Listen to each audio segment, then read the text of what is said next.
സന്ധ്യയ്ക്ക് സ്ഥലത്തെത്തണം. അത് മാത്രം പോരാ, ഈ സന്ധ്യയ്ക്ക് എത്തിയാൽ പോലും വരി നിൽക്കണമെന്നാണ് അഭിജിത്ത് പറയുന്നത്. എന്തായാലും ആ സംഭവം അടിപൊളിയാണെന്നാണ് കഴിച്ച അഭിജിത്ത് പറയുന്നത്. എത്രയധികം ഡിമാൻഡുള്ള ആ വിഭവം അത് എന്താണെന്നല്ലേ ഇപ്പോൾ എല്ലാവരും ആകാംക്ഷയോടെ അതെന്താണ് ആ വിഭവം എന്ന് കാത്തിരിക്കുകയാണെന്ന് ഞങ്ങൾക്കറിയാം. പതിവ് പോലെ ഇപ്പം പൊറോട്ടയ്ക്കൊപ്പം മിക്കവരും കഴിക്കുന്നത് ബീഫ് ഫ്രൈയും ചിക്കൻ ഫ്രൈയും ഒക്കെ ആയിരിക്കും. പക്ഷേ അതിൽ നിന്നൊരു വെറൈറ്റിയാണ് ഈ വിഭവം. അപ്പോൾ നോക്കാം നമുക്ക്. രുചി വൈവിധ്യങ്ങളുടെ കലവറയായ കോഴിക്കോട്ട് നഗരത്തിലൂടെ ഒരു വ്യത്യസ്ത രുചിയുള്ള യാത്രയിലാണ് നമ്മുടെ അഭിജിത്ത് മുഴക്കുന്നും സംഘവും. അഭിജിത്തെ വിശന്നിട്ട് വൈകിടാ, നമുക്ക് ഭക്ഷണം കഴിക്കാൻ പോയാലോ? എനിക്ക് നല്ല വിശപ്പെട്ടു സുമേഷ് ചേട്ടാ. എന്താ നമ്മള് കഴിക്കുക? നമുക്ക് പൊറോട്ടയും ബീഫും കഴിക്കാം. പൊറോട്ടയും ബീഫും? എപ്പോഴും ഈ പൊറോട്ടയും ബീഫല്ലേ നമ്മള് കഴിക്കല്. വേറെന്ത് കഴിക്കാനാ? വേറെ എന്താ ഇപ്പൊ കഴിക്കുക?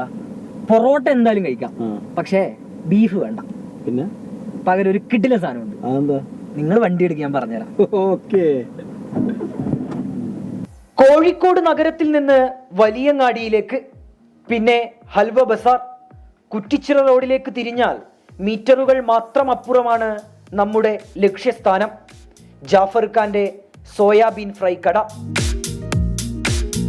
ഇടുങ്ങിയ കുറ്റിച്ചിറ റോഡ് സന്ധ്യമയങ്ങിയാൽ ജനത്തിരക്കിലമരും. ഒരൊറ്റ കാരണം, ആവി പറക്കുന്ന സോയാബീൻ ഫ്രൈയുമായി ജാഫർക്ക് റെഡിയാകുന്നത് അപ്പോഴാണ്. ഉണ്ടാക്കുന്നതെന്ന് വെച്ചാൽ രാവിലെ വന്ന് ഒരു ഹാഫ് വേവിക്കും.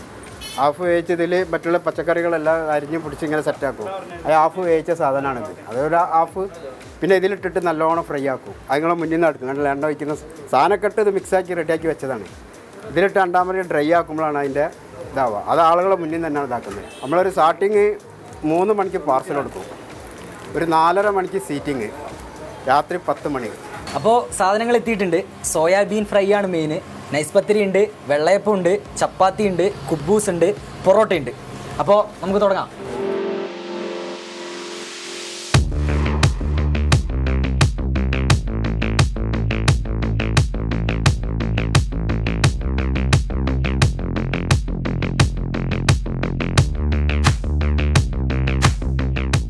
അങ്ങനെ ജാഫർ ഖാന്റെ സോയാബീൻ ഫ്രൈയും കഴിച്ച് ഞങ്ങൾ മടങ്ങുകയാണ്.